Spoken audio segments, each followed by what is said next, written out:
Okay, we're a little bit late. We'll call the meeting to order. If you'd stand and join me for the pledge, please.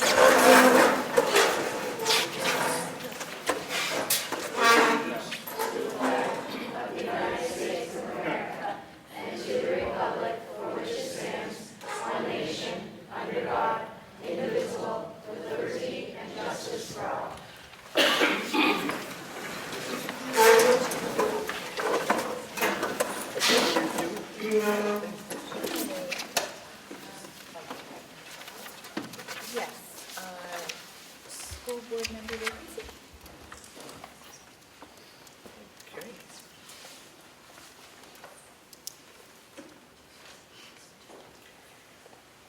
Okay, acceptance of minutes. Looking for a motion to accept the minutes of the Academic Affairs Committee meeting on September 16th. So moved. Second. Okay, it's been moved and seconded. All those members that were there, any errors, omissions, corrections? Okay, all those in favor signal by saying aye. Aye. Opposed? All right, thank you. And a motion for accepting of the board minutes of the September 16th board meeting. So moved. Second. It's been moved and seconded. Again, any omissions, errors, corrections? All those in favor signal by saying aye. Aye. Opposed? Any abstentions? Board votes aye, thank you. And manifest, I have the total for the manifest that we're being asked to sign for today. And I'd like a motion to approve the manifests in a total of $1,502,107.63. So moved. Second. So you moved and seconded to approve the manifests that are being signed for $1,502,107.63. All those in favor, signal by saying aye. Aye. Opposed? Chair votes aye as well. Thank you very much. Okay. Public input. Opportunity, if you'd like to present something to the board at this point. We'll have another public input session at the end of the meeting as well. Yes, sir. Where would you like me to stand? You can stand right where you are. Well, to the side, to the camera, I don't know. He'll move the camera around to you. Joe Haas from Gilmanton. I thank you for sending me the answer to my 91A for the payment schedules for Ossipee and Brookfield. And they just sent you another one earlier this afternoon for the other 4 towns of your 6 towns in your SAU.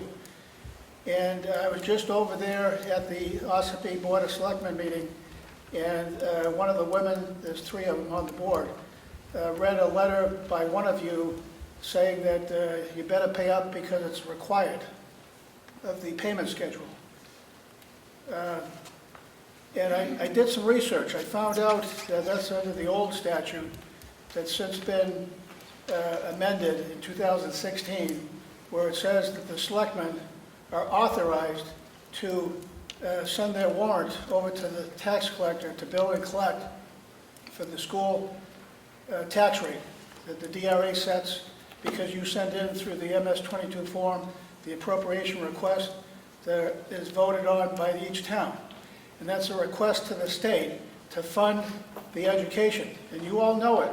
You've been to the Andrew Valinsky and John Tobin information session, or some of you, back in May. That's where I first heard of this, as a neighboring town. I'm over in Gilmanton. And what I learned from that and some other meetings of the information sessions on the, well, not sessions, it's a Chapter 190 of 2017 Study Committee on Education Funding, chaired by Katheryn from Conway. And the bottom line is that Andrew Valinsky and John Tobin, they're both attorneys, and they say what you're doing now is wrong. It's unlawful. It's against Article 5, Part 2 of the New Hampshire Constitution, where tax rates and taxes are supposed to be reasonable and proportional, and not based on the zip code of where you live.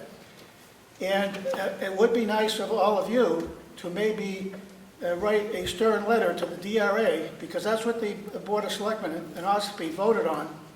They made a mistake. They said, we're going to write to the Board of Tax and Land Appeals. But that's only if you're contesting the town rate. Then you need 50 signatures on a petition. But there's no provision for the school tax rate. So I just saw them and I asked them, well, could you put a petition in for that to be under the rules of the Board of Tax and Land Appeals? And to have a forum so that you could contest it after the fact, but you don't have to. I mean, you all should be knocking on the doors of your state reps and saying, there's 3 bills, House bills, that are just sitting there collecting dust. They were retained, and it was upping the adequacy amount from 4,000 to almost 10,000. $9,929 per pupil to be exact. Those are House bills 686 and 709 in House Finance, and a similar one is in the House Education of 678. And that money, you know, the average house in New Hampshire, the property tax bill is $5,000. It goes to the locals for all property tax. You know, town, county, school, you know, both schools. And if 3/4 of your tax is the property tax for the schools, then that's would drop to $1,250, $1,250. That would be $100 a month, which anybody could afford. And at the state level, everybody's saying, well, what are you going to do? How are you going to come up with the money? That's going to be a sales or income tax, according to Valinsky. But I said, no, that when everybody's property tax comes down by 3/4, that's residential and business. So then when it's down here, you go up in the business tax, RSA 77-A:2. And the Department of Revenue, no, let me back up. The Department of Education Commissioner is supposed to be meeting, consulting with business people. That's what it says, business people, quote, in the statute. To talk this over with, well, are you agreeable to that or not? And he hasn't even started with that. Mr. Hines, let me just stop you for a second. I do appreciate all the information that you're giving to us. We're not prepared to get into too much of that right now. This is public input. Yeah. And I know you've been working with Kathy on getting a lot of information to her. It would be a lot better if you put some of these thoughts together and get it to Kathy so she can distribute it to the board so we can review these pieces that you're talking about, and we can spend some time then in really kind of understanding exactly. Well, it would be nice if some of you, a delegate that goes to the OSIP work session, because they're going to be talking on this. What I just told you, I told to them, and you know, they are going to have a work session on it to figure out bottom line. What are we going to say, write, and sign? One goes to the DRA, you know, please Sure. only send the tax rate at 0, and the other one goes to the Board of Tax and Land Appeals to provide a forum through the rules process to argue the school tax rate in the future, because there's no equality there right now. And I certainly understand. As I say, the more information you can feed through Kathy, she can disseminate that information to us, and then we can, you know, we can try to take some action on it and understand exactly what all the pieces are that you want us to take a look at. And we're happy to do that. Well, here you have, I don't know if anybody's from OSIP here. Ed invited them in the meeting. There was a big crowd. And, I only could go so far. This is just as a neighborly advice. I went to all these meetings except for one, the one that had the windstorm in October of 2017. I went to every single one. And Ken Weiler, if you go to that website on the Chapter 190 of 2017 Study Committee, you will not find his analysis that he got from the Charlie Arlinghouse of the State House Annex Administrative Services. He found out that the charter schools, the 3636.06, almost 4,000, you add on SPED, special education and transportation, brings it up to 5,600. He says the charter schools cannot do that for that. They wanted another $1,000. That's $6,600. But all of these government schools are operating at $10,000 more than that base amount. And it's just too much. And also another thing too is, one last thing, is the SAUs, I found out in that meeting, used to be funded by the state. and now they're all funded by each SAU, each Okay, town. I'm gonna have to set, we limit 5 minutes really to, and you've had much more than 5 minutes for public input. So again, I ask you to funnel whatever you would like to get through to Kathy, and we'll look at all the information you want to provide to us, but we've got to move on with our meeting today. Okay, thank you very much, appreciate it. Anyone else with public input? Okay, thank you. Connor is not here tonight. No, he's not. He did submit a report, though. See if I can, Well, okay. if I can pull it up on my phone. Okay, so I'm just going to read Connor's report. He's a very conscientious young man. Good evening. Homecoming is this week, which includes many fun and exciting activities at the high school. These include the famous hallway decorating contest, the school dance on Saturday, October 12th, as well as many sports games to attend. Last week, the Knights football team hosted the John Stark Generals on Friday night. The Knights winning, and this is terrific, 31-0, making their record 2-2. Wow. That's good. Also, at the game, donations for New Hampshire Tackles Hunger were collected from generous students, teachers, and community members. Bass fishing has also had a winning season as they ended by coming in second place for the state. So that's another great thing. On October 2nd, there was a college board meeting for the senior class, and it was well attended. Quarter 1 interims were due on Friday, October 4th. This year, a new freshman program was initiated to help this year's freshman class find out about all of Kingswood's helpful and fun extracurricular activities. Next Monday night, October 14th, the junior and senior girls will be hosting the second annual women's football game. They are calling it Girls' Night. Money raised will benefit the cheer program and give back their give back charity this season, suicide prevention. Mr. Gieser and his theater team have been working diligently for the release of their up-and-coming new play, Disaster. Opening night is November 22nd at 7 p.m. in the Kingswood Arts Center. It should be, as always, a great time, and that's respectfully submitted by Connor DeMacy. Great job by Right. Connor. Thank you. That's great. Terrific. Okay. We will move on to superintendent's report. All right, and the first thing on the superintendent's report is welcome by Principal Morrissey. Before Principal Morrissey starts, I just want to say how great it is to see every time I come to Effingham. I know I'm going to see a good number of faculty members here, and it's always just great knowing that. So thank you for all for being here. And of course, it's always a pleasure to have the students here. So Patty. Thank you. Thank you for coming. I'm Patty Morrissey, principal at Effingham Elementary. And just a side note, our stage doesn't always look like this. We are hosting a very large indoor yard sale Saturday afternoon. If you would like to pre-shop, we'd be happy to help you this evening. But if you'd like to come back on Saturday and shop, that'd be great. So yard sale, Effingham School Saturday. What I really wanted to share with you this evening, though, is how excited Effingham School is to be going greener and greener. We're very excited about solar coming to Effingham, hopefully in the next 18 months or so, however that goes. And one project we do have going on at Effingham is compost. We are a composting school.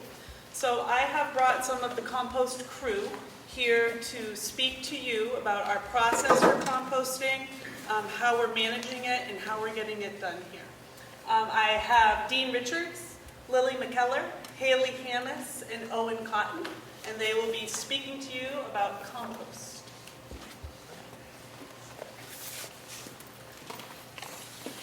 We compost because it is environmentally friendly. We compost because it is environmentally friendly, and we don't use plastic at Effingham School. We compost because if the fruits and vegetables were thrown away, it would break down slower because the trash bags are made of plastic.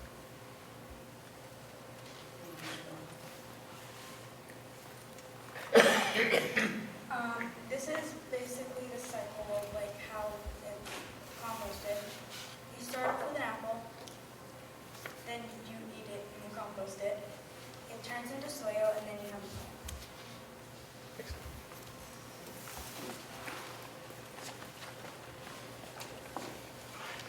Hi, my name is Haley, and today I'll be telling you about what we compost. So, we compost stuff like apple cores, banana peels, carrot sticks, and celery sticks, and stuff like that. Get all this compost during the school days, so from snack and lunch. The reason we only compost fruits and veggies and that stuff like chicken bones and napkins is because we want stuff that will decompose quicker, like during our time here at Effingham Elementary School, and not like after we graduate from Effingham Elementary School.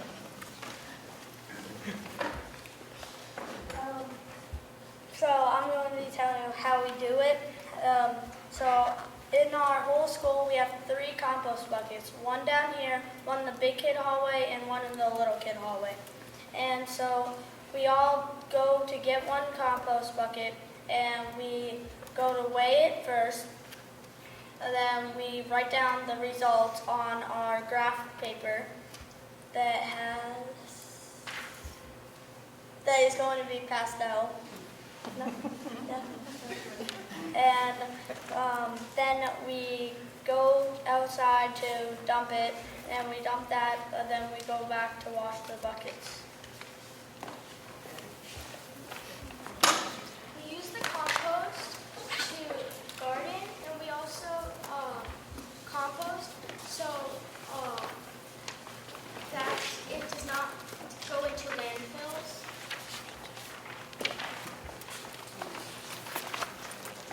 The paper I'm going to hand out shows the results from this year and last year's compost data. This year we have a greater average than last year. We're not sure why, but from the total of the buckets, we get 5 pounds because the buckets weigh 5 pounds. So then we have the total of how much compost we have. We have a small activity we'd like to play to really cement the compost cycle in your brain so that you are ready to move forward in a greener way. However, are there any questions or comments for the students before we teach you how to play this game? I have a question. You were talking about the we. Is there a club or is it a certain grade or class that's taken responsibility for this? We have only the 6th graders, and it is voluntarily, like you don't have to do composting. It is more of like, if like you can more volunteer.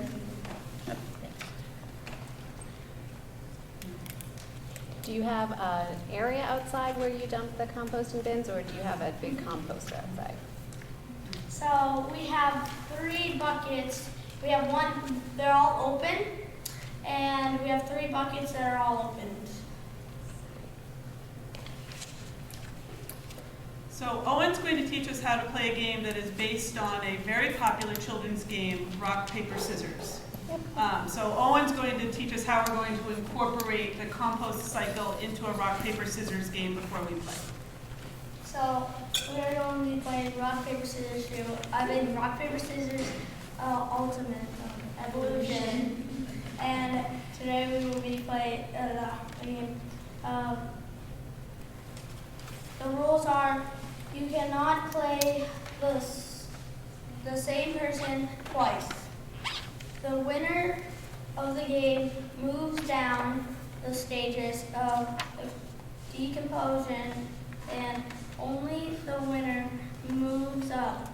After you become a tree, you can help the other players to become a tree. So how you play the game is start out at stage 1 as an apple. Every day, everybody starts out as an apple. Then you play a game of rock, paper, scissors, shoe. The winner of the game becomes a apple core, then soil, and finally a tree. Oh, and how will we know what stage people are at while we're playing? Because if they win a game of rock, paper, scissors against another one, you would become a core and you go on like this. So, oh, and everybody starts as an apple? Mhm. And what do you do when you're an apple? You go like this. Okay. And so if you win at rock, paper, scissors, you become a core, and then what do you do? Core, and then soil And hopefully at the end is a tree. So you keep playing until you win and turn into a tree. Yes. Would you like to demonstrate? So I'm an apple right now. We both are an apple. And then I won. So he stays an apple, and then I turn into a core. And you go off to find someone else to play with? Yes, I And, can't play him twice. and Dean goes off to find someone else Yes. to play with. You can't play him twice in a row. Nope. All right. That means I can't play him anymore. Is everyone ready to enjoy a quick game of rock, paper, scissors, compost, evolution? Okay. Oh, do we need a quick reminder on rock, paper, scissors? Okay. So rock, paper, scissors, like on 1, 2, 3, and you're going to put out where your choice is. You could put out a rock, you could put out paper, or you could put out scissors. And then these three things usurp each other. So paper covers a rock, the rock crushes the scissors. Oh, and the scissors cut the paper. And that's how you're choosing your winning or losing. Yeah. So hopefully we think in about 5 minutes we should have a bunch of trees. The goal is that we all evolve through the compost cycle and get ourselves into tree stage. So, let's play. Okay. Like to play? Okay. Okay, ready?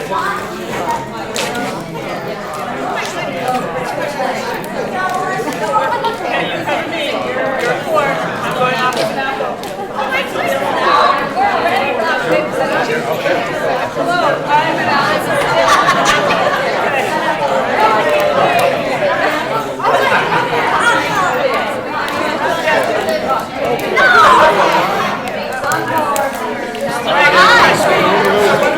You're a core. So it's somebody else to play with. I'm still an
All right.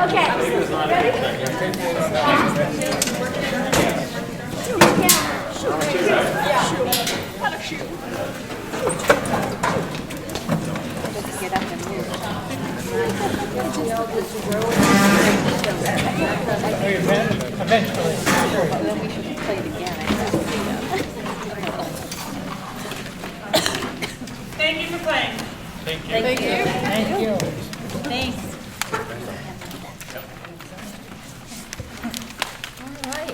All right. Our- That was fun. That's right.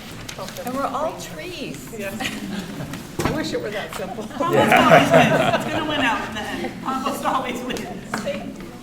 So, well, that was really great, Patty, thank you. You always do something so creative.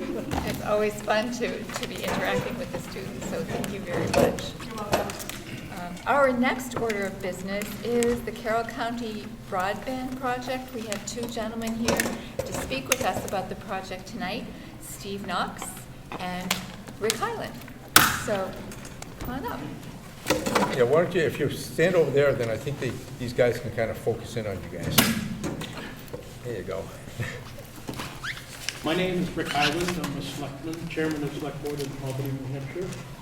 This is my co-chair of the committee, Steve Knox. He's our representative to the North Country Council, which is our regional planning commission. This all started back in January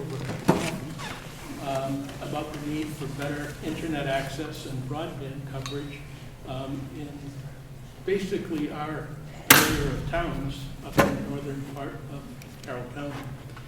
It has expanded tremendously because once we got going, everybody wanted to participate. Currently, we have 17 of the 18 towns in Carroll County with representatives on the committee and one unincorporated town. The Carroll County Commissioners are represented, and we have representatives on the committee from Economic Council, North Country Council, Lakes Region Planning Commission, Wedco. Who am I forgetting?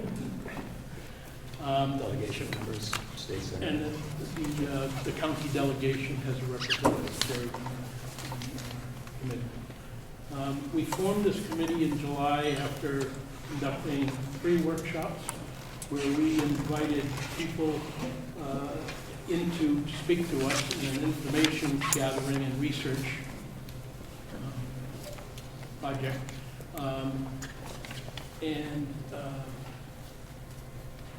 From there, it's been mostly information gathering to this point. In July, we started the committee because we needed a little bit more help than just 2 of us. Of course, we were nominated co-chairs because nobody else wanted to do it.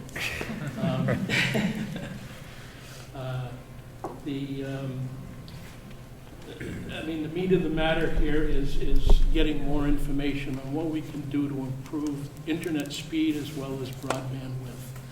Steve and I have met with several ISP internet providers. We have yet to call any of them. They've all been calling us because they've been hearing about the interest in Carroll County. Back June, I believe it was, because of the interest in Carroll County, we were invited to participate in a 6-region grant application to the USDA. The grant application was put in by CTC Technologies out of Kensington, Maryland. And the matching funds came from CTC. Rural Structural, let me get them right. Rural Innovation Strategies out of Heartland, Vermont, and Valley Net, also from Vermont. They put up $250,000 to a match for the grant that we're getting from USDA, totaling $500,000, to do a feasibility study and to do a financial study as well, to see what it will take to bring good broadband and fast internet to Carroll County. We were awarded the grant. We found out about it about 3 or 4 weeks ago. Hasn't been officially announced that's up to the politicians to announce, I guess. So we'd appreciate if you keep that. We have to let the politicians have their moment of glory. And they hope to have this feasibility study completed by the end of summer of next year, 2020. We requested membership to this committee at the select board level of all the towns so that we had a direct communications link to the start of decision-making should this all come down to having to decide in the various towns for whether it be monetary or just decisions to move forward. At this point, we're just information gathering, and we hope to come up with a plan as soon as this feasibility study has been completed. Anything you want to add? Yes, please. I'm losing my voice. What we have discovered is that affordable, high-speed fiber optic broadband is the infrastructure for the 21st century. It is the highway to our future.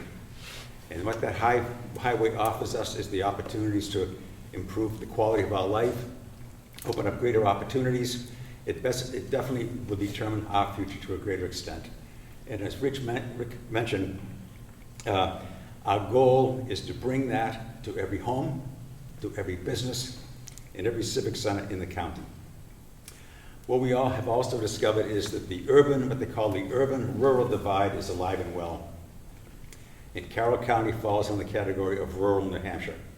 To put the thing in some sort of a perspective, the city of Manchester alone has more than twice the population of Carroll County. They have broadband. What it boils down to, excuse me, is what they call the density of population, which is why a lot of rural areas don't have it. We don't have the customers.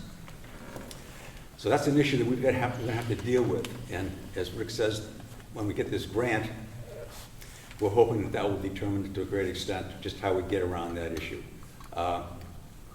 We have found a great partner in this, and her name is Carol Monroe, and she lives in Dublin, New Hampshire. And up until recently, she was the CEO of ValleyNet, which is one of the partners in this. And ValleyNet is the operational arm of EC Fiber. I'm going to be throwing a lot of things out at you here. EC Fiber is a 24-town district in Vermont. They have become basically our model. They are there. They have done this.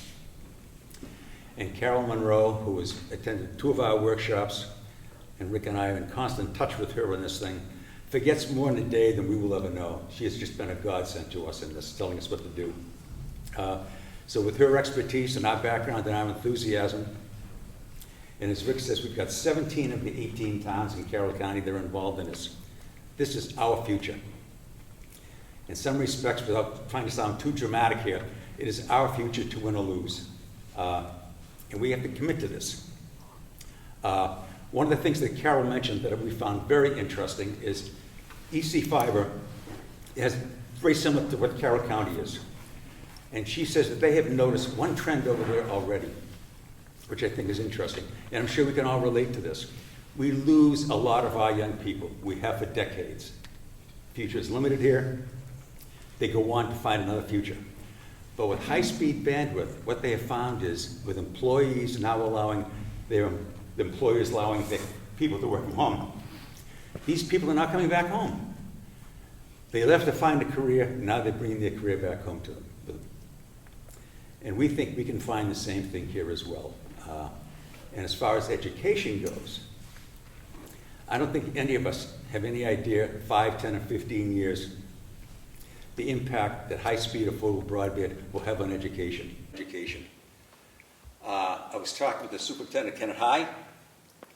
They have juniors and seniors that are already taking college courses. By the time they graduate, some of them will have already earned a semester's worth of college courses. Think of the money they will have saved already, a semester's worth of work. This morning, knowing we were coming down here, I went on the websites of both Harvard and MIT. They're offering courses on the internet. This is our future. This is our educational future. And what Rick and I have learned is we're just starting to scratch the surface on that. 5, 10 years from now, who knows what that will be. We may find people earning degrees in their living room. In the area of medicine, what we're finding is Memorial Hospital and some of the rural hospitals are coming under great financial stress. And I was reading a book, and it says, and this is happening already around the country. You're sitting in your living room talking to a medical specialist in San Francisco about a medical problem you have. And as far-fetched as this sounds, is that soon they'll be operating, that specialist in San Francisco will be operating at Higgins Hospital. I mean, this is a future we can't begin to imagine. But the key to all of this is that high-speed broadband. That's our future. And we need your support in helping make this happen. And we appreciate the opportunity to be here tonight. And if we can answer any questions, we'll certainly try. The only thing I'd like to add to what Steve has mentioned is we're looking at putting in fiber optic cable throughout Carroll County. We gave up on wireless pretty much right at the very beginning for a lot of reasons. A lot of it security, a lot of it logistics. It's easy because it's in the air type of thing. But all these microwave towers that distribute the wireless are all connected by fiber optics. The three gentlemen we had up to our workshop from UNH that do all the broadband initiative down at the university basically said to stick with fiber optics because that is the future, and that's what we're looking to do. Is there any questions? It's kind of overwhelming. Well, thank you very much. Kim, did you? Well, as far as support, what are you looking from this board as far as support? Well, the main thing is what we're finding is that a lot of people, in spite of our efforts, a lot of people are still unaware of what this is all about and what it can mean to us. It's going to impact the lives of each and every one of us in one way or another. We need people to be aware of that. We need to be aware of what it can mean to our lives so that we just no longer operating in a vacuum in which we're just trying to sell something that nobody has a clue what it is we're talking about. So that's what we need right now, is to get that word out there, what this can mean to our lives, to our future, and that it's important that we get it. This is not going to be cheap. One of the things that Carol Monroe has asked is, she says, I need to know collectively how many miles there are of town roads there are in Carroll County. And she estimates that there's about 1,000 miles of roads, town roads in Carroll County. She says, okay, it's going to cost about $40 million to do this. This is not pocket change. And what we realize is that we're going to be relying on USDA grants and grants from other state and federal foundations and so forth, nonprofits, to put together that kind of package. What we also talked about, what we've also learned, again from Carroll, is that the density. How many customers do you need per mile to make this thing pay for itself? As of this moment, us standing here tonight, EC Fiber has put about 700 miles of fiber. They have 3,500 customers, which averages 5 customers per mile. They're making money. They can make money with that. So even though the cost can be kind of overwhelming, the fact of the matter is that there's a good return on this. And I asked her, they've got about $17 million in bond issues up there that they've been able to go to the municipal bond funds and so forth to get. And she says, we're cash flow positive. And I said, okay, I need you to define for me what you mean by being cash flow positive. He said, well, we're paying all of our expenses, paying for all the overhead, the installation, the maintenance. And she said, we're paying off the bond with 3,500 customers. Based on the latest census figures, there are approximately 21,000 households in Carroll County. They've got past 10,000 over there. So as you can see, the potential here could be great. What sort of governance we're going to have? Don't have a clue. As Rick said, right now we're very much in a fact-finding mode. We are data collectors. And we talk about 2 or 3 times a day. And I say, Rick, did you hear this? This is what I read. So we're back in school. We're taking the big test. But there's a lot of information, a lot to gather. But as Rick mentioned, we have been approached by several internet service providers, they call them ISPs, who are very interested in working with us. It's going to be a tough decision to make as to who we're going to go with. And we're going to try not to balance this on the backs of property taxpayers. I'm a frugal person. But it's very... There's money out there, and there are ISPs interested in investing. That's what we're finding out as we meet with the various people. But again, we're waiting for this feasibility study to get going and to finish up before we make any decisions on it. I think that's maybe part of the critical piece here. Once that feasibility study is done, then we may have some information that we can really get out there to try to promote, what's happening. Right now, to me, it seems like it's kind of ground level, where we don't have a lot to talk to people about. But I think once you get to a point where yes, it's something that can happen, and this is how it can happen, then we'd have something to promote and to talk about it from that standpoint. Yeah. And so I think as soon as those things start happening, I think it's a great opportunity for this area to come into the 21st century if we can. And I think it's a great thing that you're doing to get us there. So whenever you're ready to give us something to work with, I think we're ready to work. Our next committee meeting is October 17th, and it's being hosted by the town of Tamworth down in their townhouse.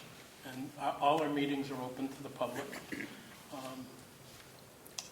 You said you had 17 of the 18 towns in the county. Yes. Is that a select board representative from each town? Yep. Okay, great. Yeah, and we're working on the last one. They're just hard to convince. Okay, no, that's great. Thank you. Appreciate that. We appreciate the opportunity. Thank you. Jack, I think there were a couple questions. Oh, I'm sorry, yes. Oh, sure. It's not a question really, I'm part of the Carroll County Broadband. I was on the bottom floor, and there are two things that we may need your help with. One, for the feasibility study, is gathering information. A big part of broadband that they're finding in rural areas is called home gap, which means that kids get handed assignments, or it's blizzard bag day, and mom and dad have to try and find a fast food restaurant or a library where they can go complete their work because they don't have it. So when it comes down to feasibility, we may be contacting you for studies or questionnaires that you might be able to send out to parents, Sure. so that we can find pieces of that information that we wouldn't be able to gather otherwise. So that's one big thing. And the other thing is that just to talk it up, because this is not something we want to die. We may not have a lot of information of how it can be done, but just to feed the interest and make sure people know. That's why we're moving our meeting around town to town, so that we can get bigger access, so people aren't just here, oh, Carroll County Broadband, what is that?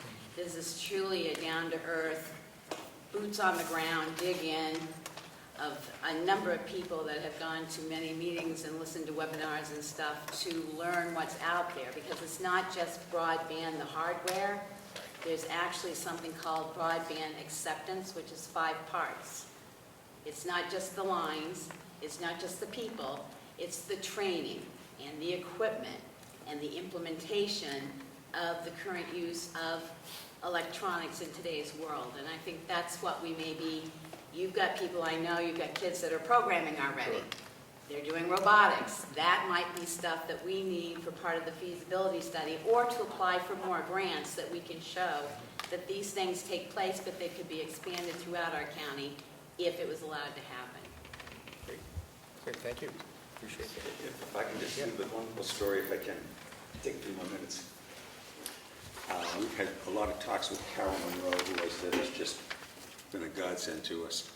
And one of the first meetings we had, even though this PC5 is a fairly new district, don't have years and years and years of decades been in. I said, do you have any anecdotal stories that can tell us of the impact that it has had? And she said, yes. She said, I got a lot, but let me give you one. She said, there was a couple that lived 2 miles down a dirt road, and they made toffee. in their house. And she says, and all of a sudden, they got connected. She says, and now rather than just selling their toffee to the local market, they can now sell it national. She says, today they have 9 employees.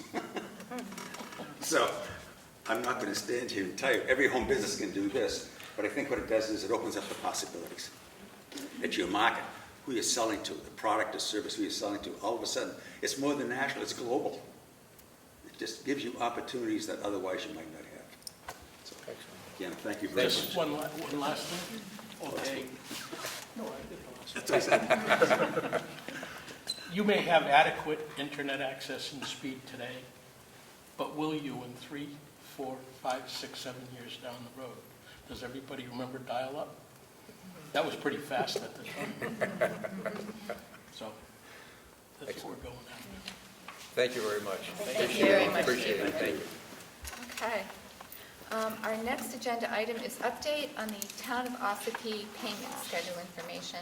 And I'm going to just go back a little bit to give you a reminder of where we started here. Kathy O'Glennis came to the board, I believe it was at the last meeting, with a request from Ossipee to alter the payment schedule. And what their request was that it be in equal payments across the year. At that meeting, you folks decided that that wasn't practical for us because of when our bills come due, and that the schedule that we were using was based on our needs as a district to pay our bills. So following that, Kathy talked with the emailed Karen to let her know what the board's decision was, and Ossipee then sent you a letter, which you have all reviewed, and I contacted Barbara Lohman to discuss with her the perspective that Ossipee has that they can, in fact, implement that 12-month payment schedule without the authorization of the board. I think they have the belief that they are not required to respond to our payment schedule. So Barbara has quite a different take on that. Barbara's take is that by all means they certainly do need to adhere to our payment schedule. So Barbara was going to deal with their town attorney, and they had an initial contact, but I hadn't heard anything, and another bill was coming due. So I sent a letter that you all have in your packets, just summarizing very briefly what Barbara's position is on it, and that we are due payment as of October 1st, so the payment, I don't know if we've received it since, but, so that's where we are at this point, and then I received a communication from Barbara following that, and I think what happened was our email and my letter to Ossipee must have crossed in the mail, and apparently they don't intend to pay on our schedule. They intend to stick to their belief that they should pay on the 12-month schedule. So at this point, I believe that Rick is going to do some research for the town on what the RSAs are. So that is up to date at this point. And I guess you just need to be aware of that. And if Ossipee decides not to adhere to the payment schedule that the school district has requested, then the board will need to be in a position of deciding whether you want to litigate it. Okay. All right. I'll let you know, keep you updated. Okay, Medicaid to the Schools program. Here's another interesting wrinkle in a funding issue.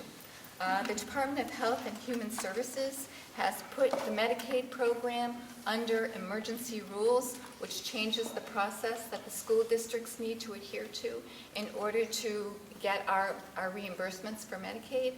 I have to tell you that, as always, Susan Merrill has been totally on top of this, and she has been in contact with, it used to be that the speech pathologists, for example, would be the people to sign off on speech pathology. School counselors would be able to sign off on school counseling because it's a related service, and they were considered the qualified signature for those services. Now it has to be a physician, a physician's assistant, or a nurse practitioner to sign off for those services. Services that they may never have had any involvement in or knowledge of. So it's an unfortunate system. And the other piece of the system is that it holds up our reimbursement. So what Susan has done is she has established a form, which actually DHHS has adopted. She shared it with the state organizations. So DHHS has adopted it. It has gone out to a number of districts, and she had already started using it to gather communication with our local physicians, nurse practitioners, and physician's assistants to sign off on these services so that we can recover our money for the district. So I know you're probably hearing a lot about Medicaid out there, and I just wanted to let you know that as alarming as it was initially, there is a workaround, and kudos to Susan. She's ahead of the curve as always. So, and you see the letter that she wrote in your packet.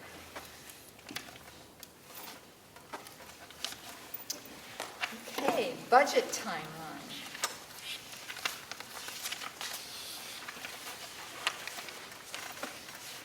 And I'll just read this out loud for everybody.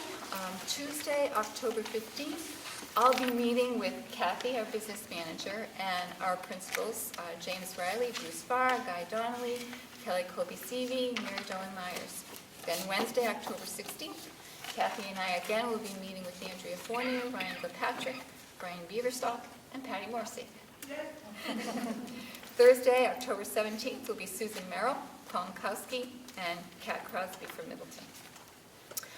The more important meetings for the public to know about are the Finance Committee meetings on Tuesday, November 12th.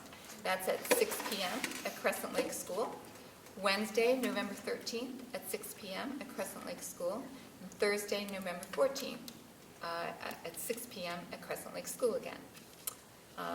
The meetings that follow that, at which time we'll be discussing the budget, are Monday, December 9th, 2019, at the school board meeting. That will be our preliminary adoption, and that's also at Crescent Lake School. Monday, January 13th, that's a school board meeting, and at that meeting we traditionally do our final adoption. Tuesday, January 14th is the last day for collective bargaining, which is, we have no collective bargaining this year. Tuesday, January 14th, 2020, last date for petition warrant articles. Monday, January 27th, 2020, last date to post the warrant, budget, and default budget. And then January 22nd to January 31st, 2020, filing dates for school district officers. Our deliberative session is February 1st, 2020, and voting for the district is going to be Tuesday, March 10th, 2020.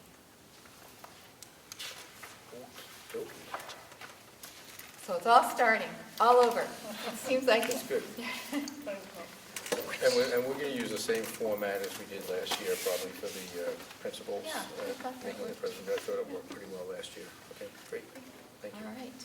And our school enrollment, at this time every year, we have our numbers. And for the last few years, if you'll see in your packet that, you don't have the packet, okay. Then I'll give you the numbers. In 2016, we were up a little bit at 2,350 students. 2017, down a little bit at 2,334. October 1st, 2018, we were up again a little bit, 2,362. And now we are up a little bit with 2,441. So, it's nice to see. Can you repeat the 16 number again? 2,350. And that includes Middleton's high school students? Yes, it includes the middle school and high school students from Middleton. Okay.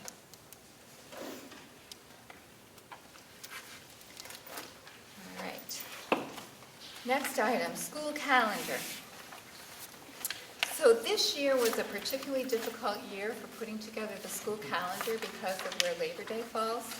So I did ask a group of teachers to work with me, to give me their perspective on things, and I also talked with our union president about the calendar. It was vetted through the principals, and of course, no calendar is ever going to meet anyone's needs. This is one of the most difficult things. It seems like a small thing, but it's one of the most difficult things to do because you're really trying to balance the needs of families and students and teachers and even community members, because we have voting in our schools, and so we have taken days out of school so that we could have the towns use the schools for voting. And that's really probably what some of our discussion tonight is going to center on, because the calendar that was constructed this year does something a little bit different. There's a draft A and a draft B. Draft A was really the draft that all of those folks that vetted it. We only have A, I think. You only have A? Okay. Yeah. All right. The difference is really simple. Oh, So okay. we'll do A first. So if you look at draft A, what you'll see is those voting days are school days. So, and again, that's going to be probably the central issue you're going to want to talk about. What we did that was a little bit different this time is we reduced the time out over Thanksgiving week. And I know sometimes that's not great for families. On the other hand, it's also not great for families and kids to get out so late in the school year. And we've had some problems because students weren't able to get to the camps that their parents had wanted them to go to that very late in June. So we did that. What else did we do? There were a couple of other things. We played with having school on Columbus Day, but we really can't do that because it's a holiday for some of our support staff, and the SAU would be closed, and that's never a good thing to have the SAU closed when school is in session. So that seems to be off the table. Let's see. Oh, that's right. We also front-loaded our professional development days, so that because we don't have those days during the school year because of the elections, we put them at the front, which isn't ideal, but it is a little bit better than having them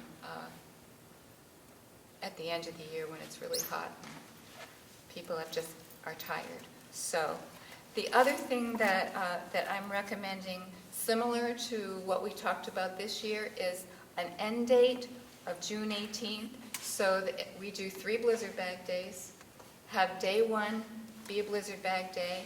If we have more snow days, that those snow days don't get made up because we exceed the state hours by so many hours. So that's draft A. Draft B is very similar, except that it adds on the voting days. And the voting days would make school end on the 23rd of June. Is again, that week is when you start bumping into problems with camps. So. How many voting days? 3. 3. But we So- have, what we have, There's the 8th. September. Yeah, September, let me look. right, We have September, September 9th would be a voting day. And then, No, I think I'm the sorry, 8th. 8th, I'm Yeah. sorry. September September 8th. 8th would be a voting day, and school would start Yeah. September 9th. then, yeah, November then 10th, November November 3rd. 9th, 10th, Yeah, March. and then March 9th. 16th. yes. March March 9th, I'm March sorry, 9th. March 9th. November Yeah. 3rd. So you can see right out of the gate, we'd be starting school very, very late. And there's just, we looked at all kinds of things, and there was just didn't seem to be any room to do it any differently. Is there any option to have full days on the 24th of November and the 18th of June to make up the time so that we can go with draft B? 24th of November is parent conferences. Their contract, it says they have to have a day and a half.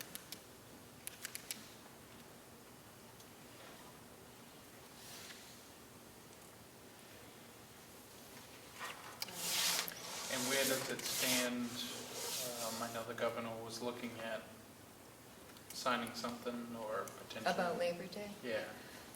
I haven't heard. I think that got dropped.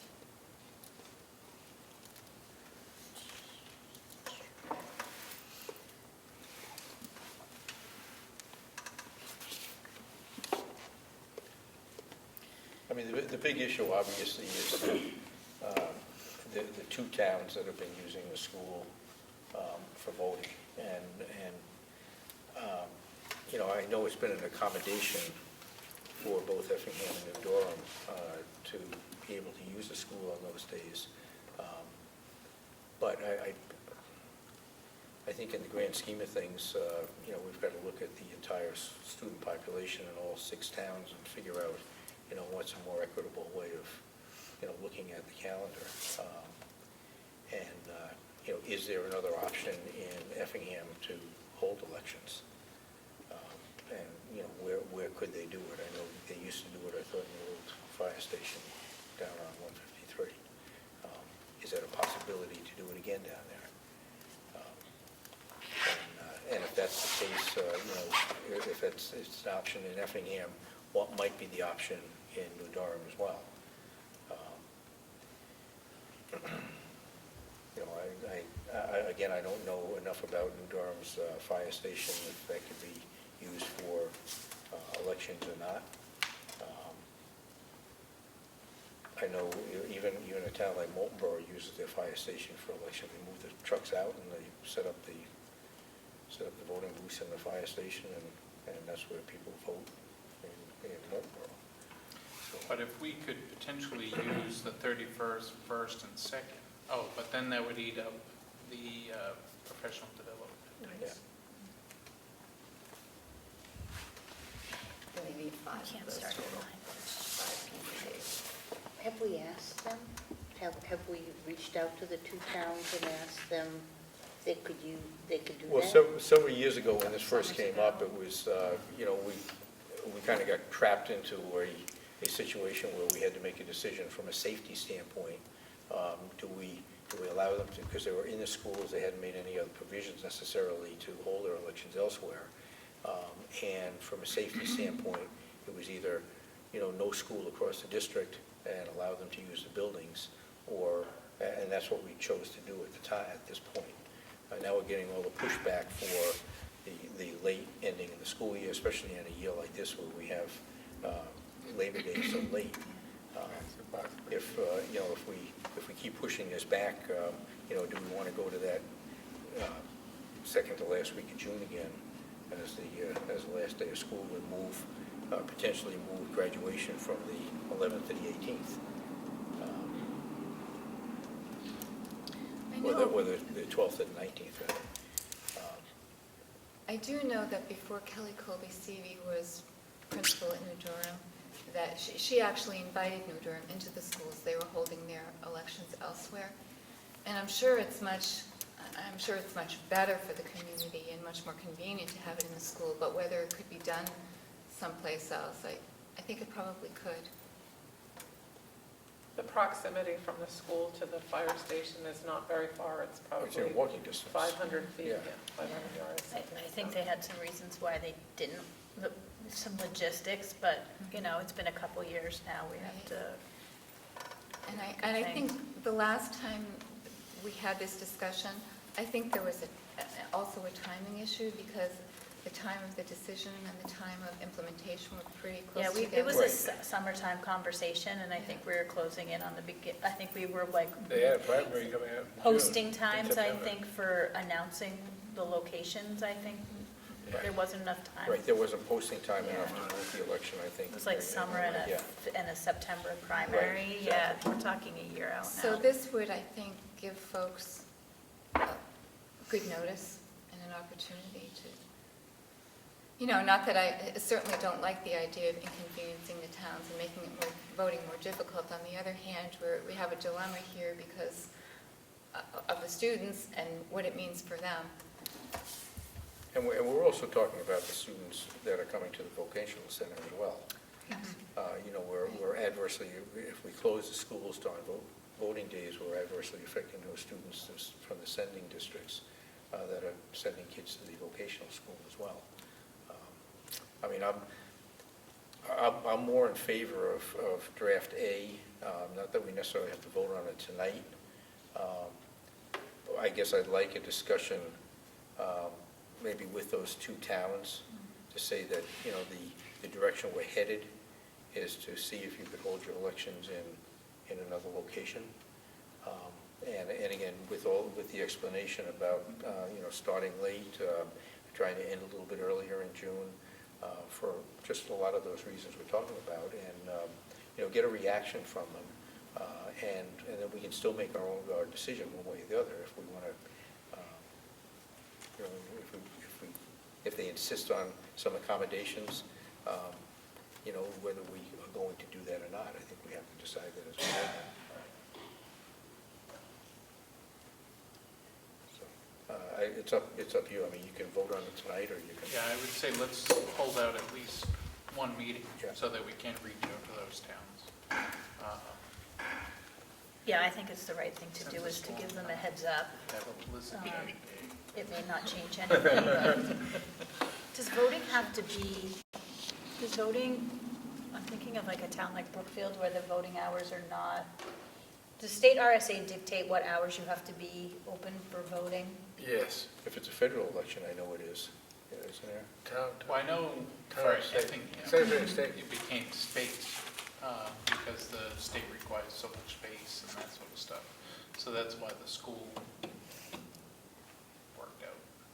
We couldn't fit in like a half day of school and still accommodate voting for the hours. That would meet the state statute probably. I think back here last year, 8 o'clock in the morning to 7 o'clock at night by statute. Yeah, I think, I prefer to do that, I guess. Let's hold off on taking a vote tonight on it, but contact both Effingham and New Durham to let them know the direction we're headed, or potentially headed, and get their reaction and see if they have another alternative for holding elections. But it would be nice to be able to hold them in the schools, but, with the safety issues and all that came up the last time, we certainly don't want to have students in the buildings while they're being used for some other purpose. So. Okay, thank you.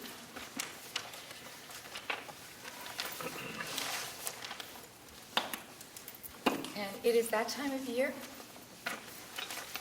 It could snow anytime now. So this is just the annual reminder to parents. Dear parents, before the winter weather is upon us, I want to remind you of the procedure we use to make the decision to either hold or cancel school. Please remember the final decision as to whether or not children come to school is up to parents. We monitor the weather forecast daily. The decision for making a delay, snow day, or blizzard bag day begins around 4 a.m. When a weather event is anticipated, our transportation supervisor is monitoring both Maine and New Hampshire weather forecasts beginning at 4 a.m. The transportation supervisor is in touch with the road agents in all of our communities for road conditions, as well as plans for plowing, salting, and sanding. The Stratford and Carroll County Dispatch are also called to provide information on road conditions based on police calls, accidents, etc. Communication with bus drivers for conditions in their areas is ongoing. Additionally, we have a service called Precision Weather, which targets weather and road conditions in our specific area. It's not uncommon for WMUR to be reporting road conditions that may be true for much of the state, but not targeted and not accurate for our specific region. The decision to hold school is based on all of this information. School is held only in the event that the assessment indicates that buses can safely pass over the roadways. Safety is the #1 priority in making the decision. If the roads are not expected to be in good conditions, in other words, the buses can't pass safely by the time the bus routes normally begin, but they are expected to improve to an acceptable standard within 2 hours, then the policy is to delay school for 2 hours. If it's determined that the road conditions will not be safe by 7:15 a.m., then school will be canceled. Every effort is made to get a message to you between 5:15 and 5:35, delivered through your chosen options of voicemail, email, and now text message. These messages are for your convenience. However, even with the most reliable system, we're still dependent on satellite technology, electricity, and the internet to get a message to you. There is always the possibility that any one of these could have problems. If you do not receive a message, please check Channel 9 WMUR, which lists the information about school closings. WOKQ now also lists the closings on their website, and several radio stations still broadcast the names of schools that are closed. We are in a geographically large district, actually the largest in the state. This is important for you to know because it's impossible for us to know the conditions on every single road. We're not a city district in a compact area. That is why we ask parents to use their discretion. If, in a parent's estimation, the roads from their location are not safe, then they should keep their children home from school. Students will be allowed to make up any work that has been missed, and I thank all parents for your cooperation. And this will be posted on our website. All right. And the next big item is legislative update, and I'm sure you've all heard by now that the compromise budget has been passed. So I will be getting that information together, taking a look at it, and giving you the breakdown of the additional aid that can be expected for each of our towns. And we'll definitely report that out at our next board meeting. Excellent. Did you, in one of the emails we got, I think from the School Board Association today, there was a reference to a potential need for a special meeting to accept funds. Did you? Yes. Does that, I would saw that apply to us? But I need to look at it a little bit more thoroughly. I'm not sure what. It didn't give really any detail. Yeah, I just need to look into it more to see if that would apply to us.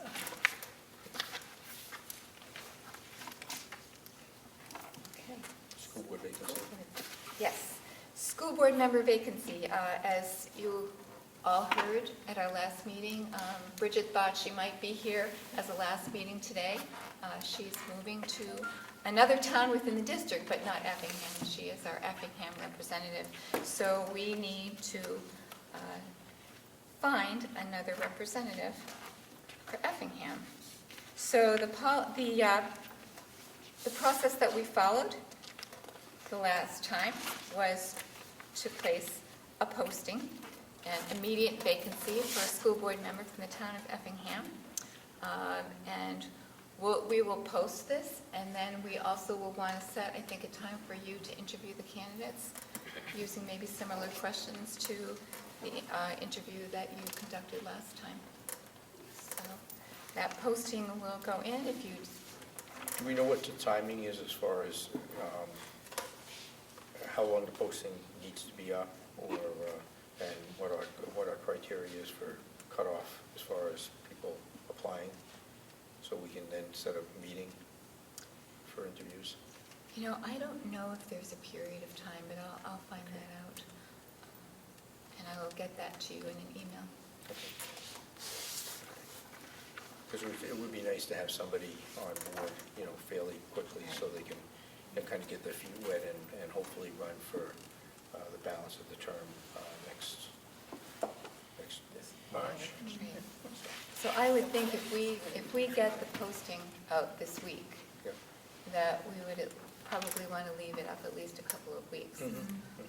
So possibly prior to the next board meeting, the target would be to have those interviews conducted. Does that make sense? And if there's an additional time requirement to the posting, I'll let you know. I don't think there will be, but I will make sure and let you know.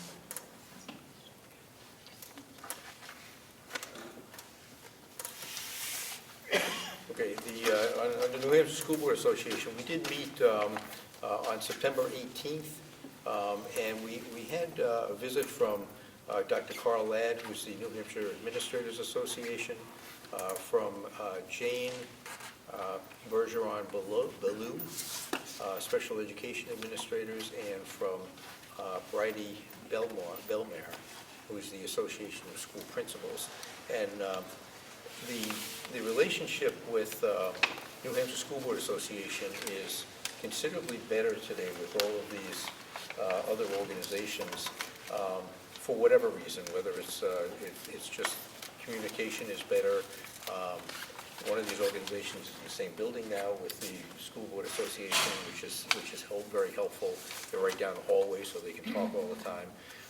And they're really working in a collaborative effort in Concord, working in the legislative front. So I think we're moving in a really good direction right at this point.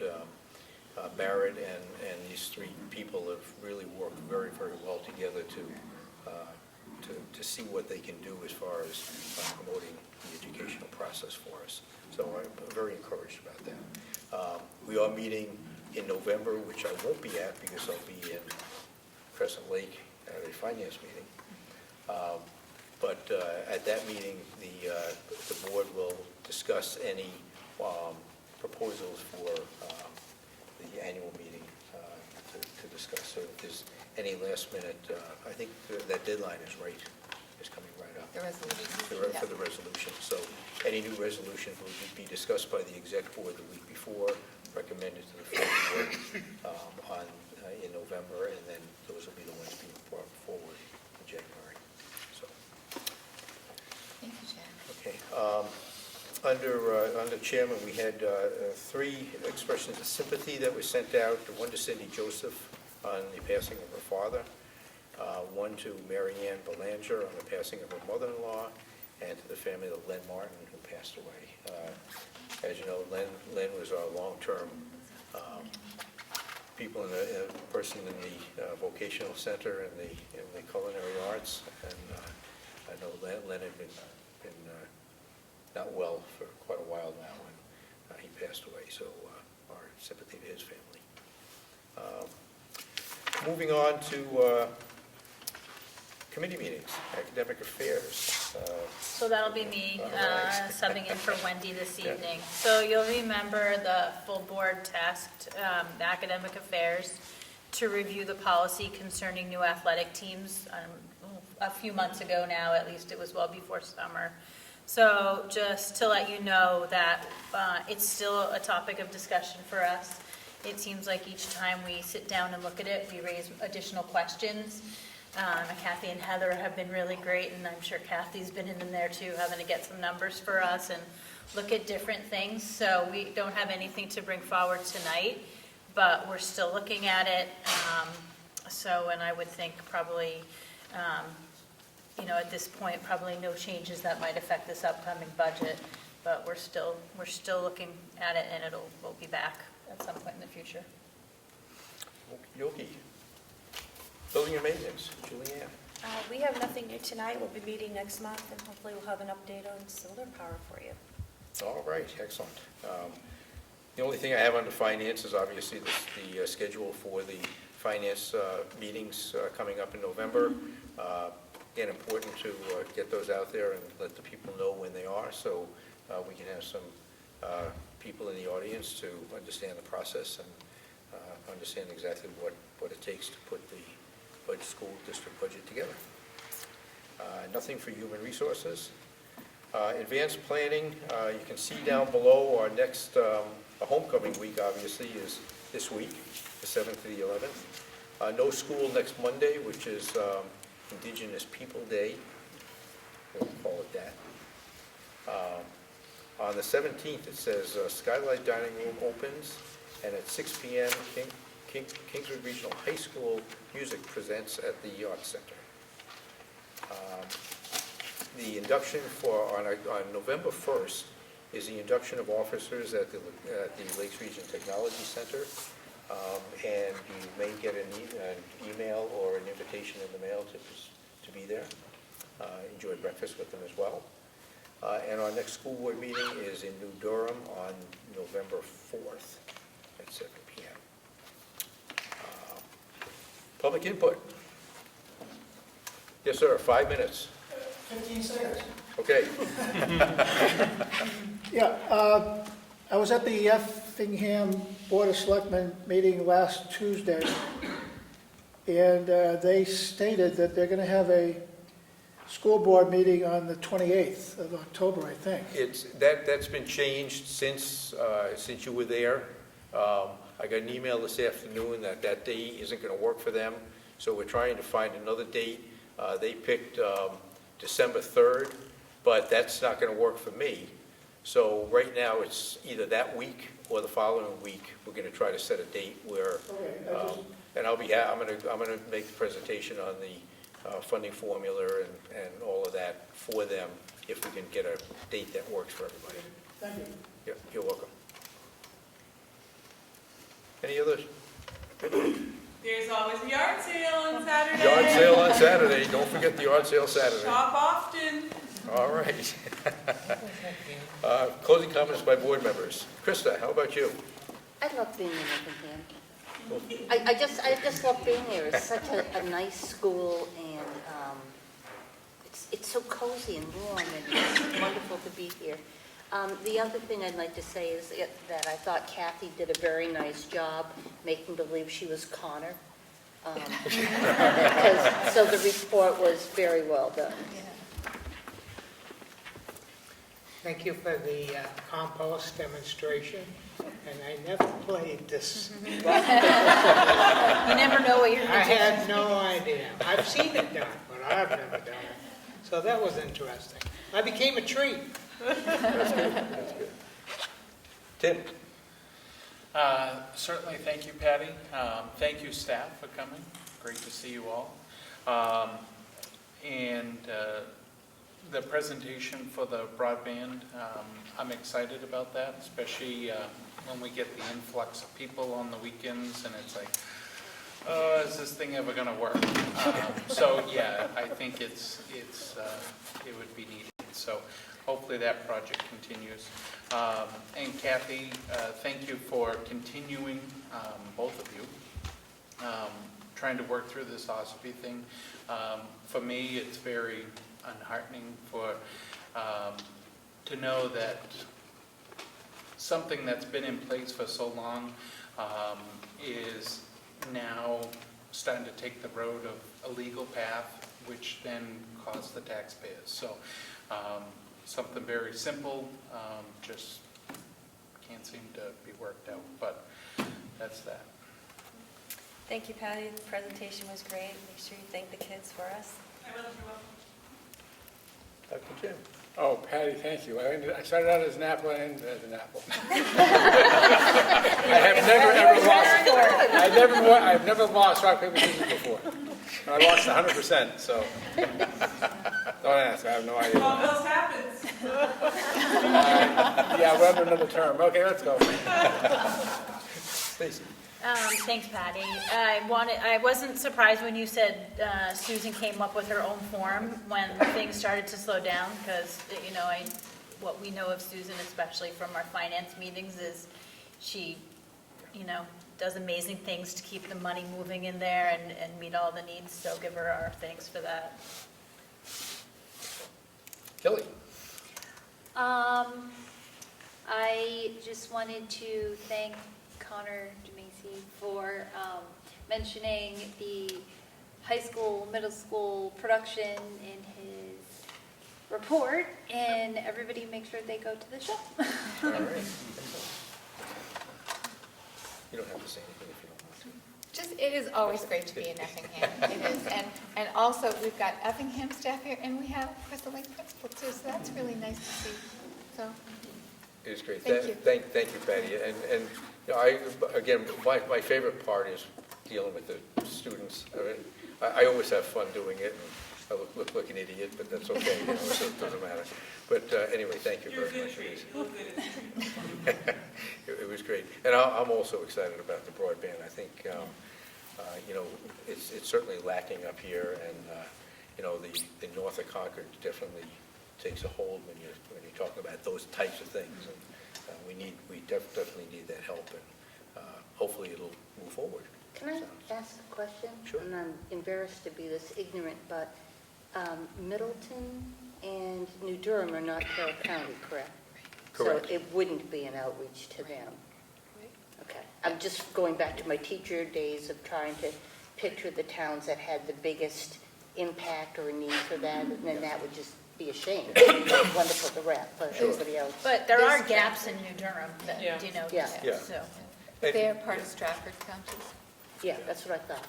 Yeah, and I think, as these things take hold, if you're looking at something in Carroll County, certainly some of these other areas that have some weak areas, they may not be able to feed off of this particular program, but it might be the impetus to move forward with their own types of programs or whatever else can happen out there. So I think it's just a great thing, and I think they're right. The future, who knows what the future is going to bring, but what I was telling them before, the first computer I bought back in 1978 or whatever it was for a business, we paid like $85,000 for a computer that had a 28 megabyte hard drive in it. And then we had to upgrade it to a 150 megabyte hard drive a few years later. And it was very expensive, like $35,000 more to add that on. And today, your little phone has, who knows how many, hundreds of megabytes and gigabytes and all that. So things are changing so rapidly, and I think, we can't keep falling behind. So it's a good thing.